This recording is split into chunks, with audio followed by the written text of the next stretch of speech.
Hi all, Sree Narayana Guru open university BA second sem digital മാർക്കറ്റിങ്ങിൻ്റെ block 3 unit 1 important ആയിട്ടുള്ള question ആൻസറാണ് ഞാൻ ഷെയർ ചെയ്യുന്നത്. വീഡിയോയിലേക്ക് പോകാം. First question, what does SERP stand for? SERP എന്താണ് സൂചിപ്പിക്കുന്നത്? Search engine result page. Next question, what is paid traffic? പണമടച്ചുള്ള ട്രാഫിക് എന്താണ്? പണമടച്ചുള്ള പരസ്യങ്ങളിലൂടെ നിങ്ങളുടെ വെബ്സൈറ്റിലേക്ക് വരുന്ന സന്ദർശകരെയാണ് പണമടച്ചുള്ള ട്രാഫിക് എന്ന് വിളിക്കുന്നത്. Who is Google's web crawler? ഗൂഗിളിൻ്റെ വെബ് ക്രോളർ ആരാണ്? Google bot. What is Google algorithm? Google algorithm എന്താണ്? തിരയൽ ഫല ലിസ്റ്റിങ്ങുകൾ റാങ്ക് ചെയ്യാനും തീരുമാനിക്കാനും ഗൂഗിൾ ഉപയോഗിക്കുന്ന സിസ്റ്റമാണ് Google algorithm. Next question, what is the primary goal of SEO? SEOയുടെ പ്രാഥമിക ലക്ഷ്യം എന്താണ്? ആൻസർ, ദൃശ്യപരത വർദ്ധിപ്പിക്കലാണ്. അതായത് സെർച്ച് എൻജിൻ റിസൾട്ടിൽ വെബ്സൈറ്റിൻ്റെ സ്ഥാനവും പരിചിതത്വവും കൂട്ടുക എന്നുള്ളതാണ്. What is traffic in SEO terms? SEO പദങ്ങൾ ട്രാഫിക് എന്താണ്? ആൻസർ, ഒരു വെബ്സൈറ്റിലേക്കുള്ള സന്ദർശകരുടെ എണ്ണം, അതിൻ്റെ വ്യാപ്തിയും ഫലപ്രാപ്തിയും സൂചിപ്പിക്കുന്നു. Next question, what are organic result? Organic ഫലങ്ങൾ എന്തൊക്കെയാണ്? ആൻസർ, പ്രസക്തിയും റാങ്കിംഗ് ഘടകങ്ങളും അടിസ്ഥാനമാക്കി SERPയിൽ ദൃശ്യമാകുന്ന പണമടച്ചിട്ടില്ലാത്ത ലിസ്റ്റിങ്ങുകളാണ് ഓർഗാനിക് ഫലങ്ങൾ എന്ന് പറയുന്നത്. നെക്സ്റ്റ് ഒരു essay ക്വസ്റ്റ്യനാണ്. Explain the steps of SEO. SEOയുടെ ഘട്ടങ്ങൾ വിശദീകരിക്കുക.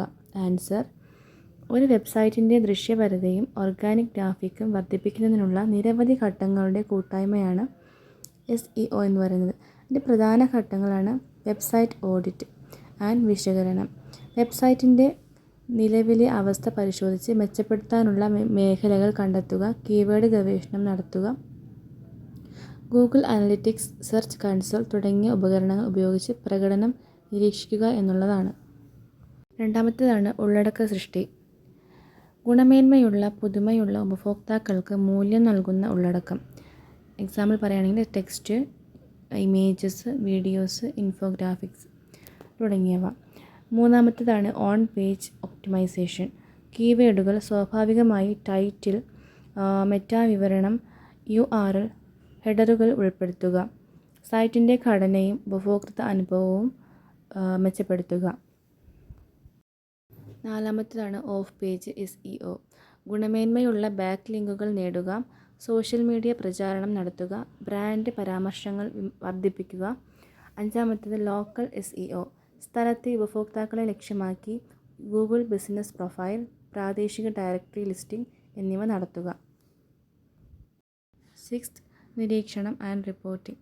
ഗൂഗിൾ അനാലിറ്റിക്സ്, സെർച്ച് കൺസോൾ ഉപയോഗിച്ച് ട്രാഫിക്, കീവേഡ് റാങ്കിംഗ്, ഉപഭോക്തൃ പെരുമാറ്റം നിരീക്ഷിക്കുക. ഏഴാമത്തേതാണ് പരിപാലനം. ഉള്ളടക്കം സ്ഥിരമായി പുതുക്കുക, അൽഗോരിതം മാറ്റങ്ങൾക്കനുസരിച്ച് തന്ത്രങ്ങൾ പരിഷ്കരിക്കുക. Next question, describe the importance of SEO. SEOയുടെ പ്രാധാന്യം വിശദീകരിക്കുക. SEO ഒരു വെബ്സൈറ്റിൻ്റെ വിജയത്തിനും വളർച്ചയ്ക്കും നിർണായകമാണ്. കൂടുതൽ സന്ദർശകർ.